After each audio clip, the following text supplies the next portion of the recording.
皆さん、最近ね、X の事情大変お困りかと思います。今の X の伸び方、完全に違います。じゃあ、一体何が伸びるのかっていう話をしていくね。昔だったら、まだ絵が上手いとかで全然伸びた。だけど、その状態ってのは伸びなくなりました。今は、どういうやつが伸びるようになってしまったのかって話ね。ズバリ、巻き込み型。巻き込むっていうのは、一番簡単にイメージできるんやったら、クイズ。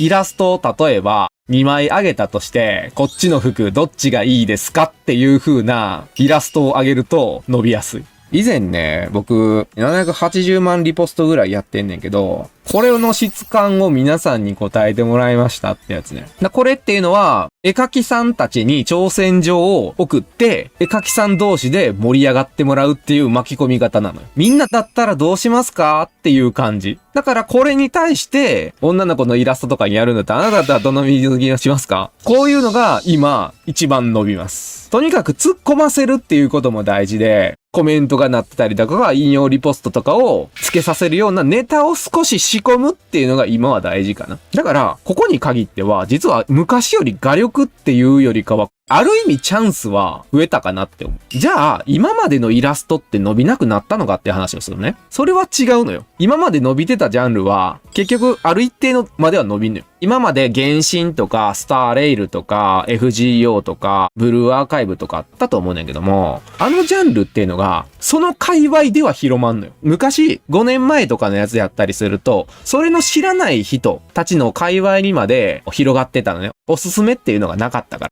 今っておすすめのおかげで、こういう人を見る人だけにおすすめしますよってな。ブルアカっていうやつに興味あるやつだけ、ホロライブが好きな人だけにホロライブのイラストを見せますよっていう風になっちゃったの。だから天井がついちゃったかなって感じやね。これが今までの伸び方の違い。X を見る人にとっては利益なのよ。でも絵描きにとっては限定的になっちゃったってとこなの。じゃあ次、優遇ジャンルの話をします。まずこれを言う前に一つ言わせてもらいたいです。何を描くかなんてね、好きなもん描きましょうね。これは当たり前なんですよ。でも、今どういうジャンルが優遇されてるかっていう話をとりあえずします。さっき言ったように、今伸びるイラストっていうのは巻き込み型なんですね。巻き込むためには何が必要でしょうか？そう、みんなが知ってるかどうかっていうのがすごく重要です。ということは、今優遇されているジャンルっていうのは、世界全体で知られているようなジャンルじゃないと伸びにくいってことです。じゃあみんな、世界全体で流行ってるもの、とりあえず出してくれていいよ。ポケモン、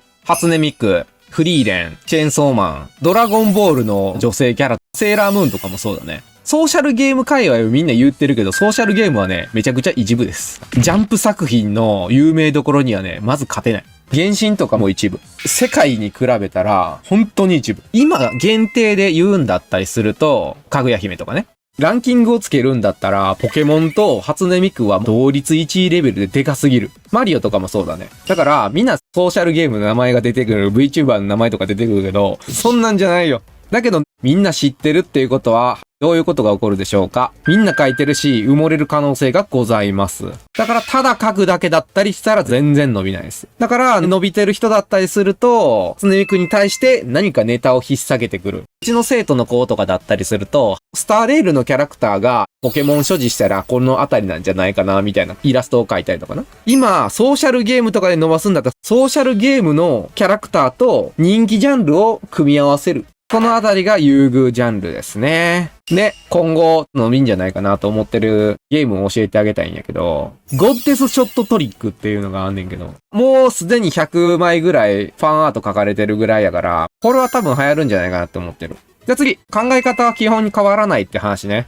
いかにして、相手にどんなコメントをもらいたいか。だから、どうやったらこの人たちツッコミを入れるかな。で、引用リポストに持っていけるかな。これは結局変わってないね。みんなね、イラストを描くときに他人視点がすっごい多いのよね。グラビア写真とかよく見てる人いるけどさ、あれって他人視点なんて分かってる？めっちゃくちゃ簡単な話じゃん。お前たちが撮ってないじゃん。だから、グラビア写真の模写したとしても、構図に夢がないのよ。で、構図に夢を感じさせるものっていうのは、実は下手な人でもグッとくんのよ。だから伸びない人っていうのは、全然他人視点で描いて、自分が好きだよっていう気持ちを描いてない。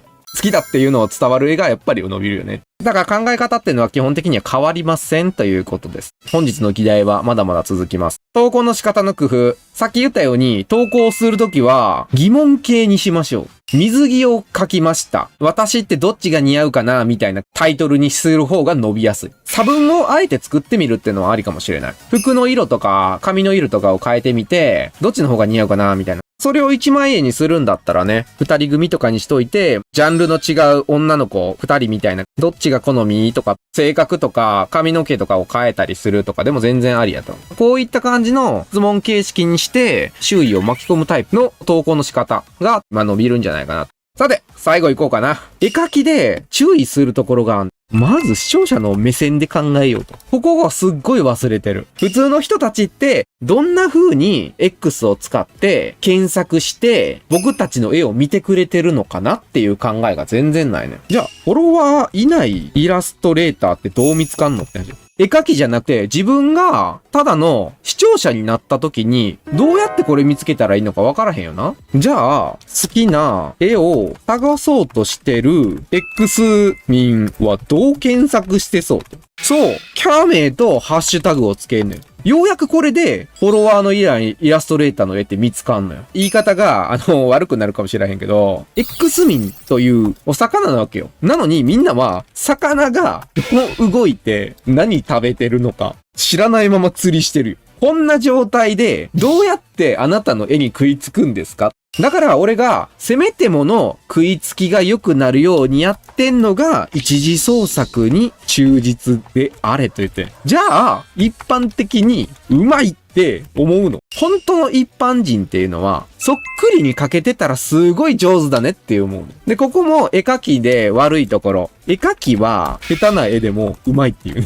絵描きになった時の宿命やね。自分より上手いとこを褒めるから、この絵味があるなって見ちゃうのよ。ここが乖離してるところ。一般人がいつも味わってるのは、ジャンプのイラスト、漫画、大人気ソーシャルゲームとかの美麗なイラストたち。もう超高級食材をたっぷり食べてるのよ。絵描きを相手にしてるんじゃないんです。一般人を相手してるんです。努力して相手のことを考えてどういう絵が普通の人たちに見られる絵なのかっていうのを考え、さらに投稿の仕方とか世の動向を見てポストした人が伸びるんです。簡単に伸ばす方法ではございません。まあこんな感じかな。せっかくやからね、質問コーナーでも入れましょうかね。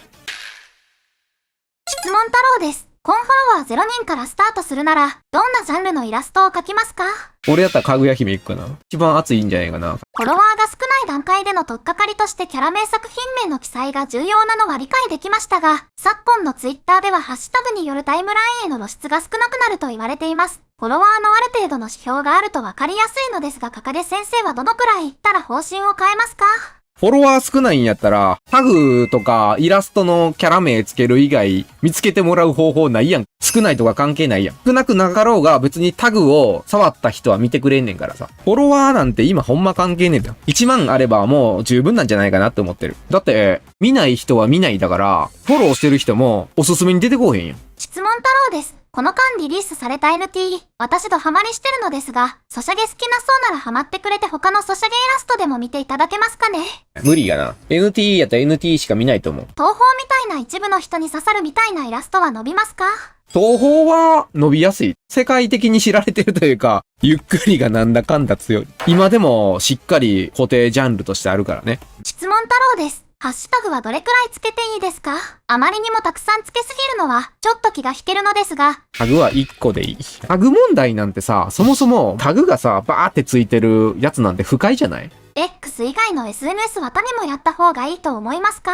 他の様子を見るのはいいことです。自分が住んでるとこ合わへんなっていう可能性もあるかもしれへんし、もともと YouTube で全然伸びなかったけど、TikTok やったらすごい伸びたって人もいるし、VTuber とかでも、イリアムの VTuber 文化って全然違うで。Twitch とか YouTube とかとの空気感とはまるで違うで。自分の合う箇所があるかもしれない。質問太郎です。世界中のアリを擬人化するとかいうまあまあ気持ち悪い一時創作で活動しています。お仕事が欲しいのであれば、普通の可愛い絵だけ置いてあるお仕事アカウントを別に作るべきでしょうか。そのまま行った方がいい。手当たり次第ね、人気ジャンルとか書いてる人たちってあんまりお仕事ないのよ。手当たり次第、ジャンルを書いてたとしても、実はお姉さんのキャラばっかりだとか、清純派のキャラクターばっかりだとか、そういう人が結局お仕事来るのよ。フォロワーもいらへんねん、実際この話になると。〇〇なら、この人になるべき。だからフォロワー増やすっていうのが無駄なところも結構ここである。フォロワーがいくら増えたところで、この人の絵っていうのは何っていう風に、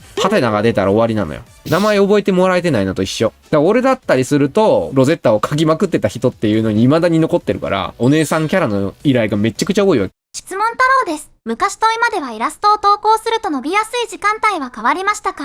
やっぱりゴールデンタイムね。最強。朝方とか、そういうところには無理やね。最近イラストレーターに憧れてツイッターでイラスト初心者、イラスト成長記録などとタグをつけて練習記録を投稿しています。自分がやっていることは絵描きさんに向けた内容になっていて、伸びにくい内容だと理解できました。逆に絵描きのコミュニティに認知されるような活動をするのはどうお考えでしょうか？必要ない。絵師に友達なんて必要ないです。寂しさは絵にぶつけろ。そして、上手くなったら勝手にできる。質問太郎です。ありがたいことにもうすぐフォロワーさんが1万になるのですが、企業さんからのお仕事が来るののボーダーが1万からだと聞いたのですが、本当なのでしょうか？ひどい話になると思うけど、例えばフォローされましたってなった時に、フォローしてくれた人の判断基準って5桁ぐらいいってる人じゃないんかなっていうの判断してないか？自分がフォローされたりした時とか、フォローする時の判断基準の時に、4桁の人とかやったらフォローしたりせえへんか？残酷やけどマジでこれ。フィルターしてる。フォロワー少なかったりすると見る用のアカウントかなとかなるやん。イラストでも1万いってないんだったらまだまともにイラスト描いてない人なのかなとかなるでしょ。ってところかな。もうええかな。普段ね、雑談で実はこういうこと結構話してんのよ。ショート勢とか動画勢の子とかね、に来てほしいの。今日言った内容のことを普通に喋ってるよ。今後こういうこともやってほしいとかもね、マシュマロの方とかに書いといてくれたら助かります。赤毛先生のメンバーシップに興味があります。入会に迷っているのですが、イラスト添削は受けられるのでしょうか？また、どんな添削でしょうか？メンバーシップは、帝国民プランと親衛隊プランの2種類があって、帝国民プランはメンバー限定のイラスト添削配信や座学動画が視聴でき、普段の配信中にイラストの質問ができます。親衛隊プランは帝国民プランの内容プラスクエスト添削が受けられます。イラストの添削を受けてみたい人は親衛隊、イラストの知識だけ欲しい方は帝国民プランがおすすめです。で、気になってるであろうクエスト添削とは、メンバーがお絵描き初心者ゴブルスとなって自由にイラストを描くのではなく、様々な課題イラストを描いて合格することが目的の添削だ。ランクアップシステムがあり、決められた課題をクリアすることで次のランクへ進むことができるぞ。初心者から立派なイラストレーターにランクアップを目指すイラスト添削になっている。かかげさんは支援してくれた人にはこれからも正直に絵のことを答えていきます。入会した人いたら概要欄に視聴必須の動画があるから必ず見といて。ほな、限定配信でお疲れさん。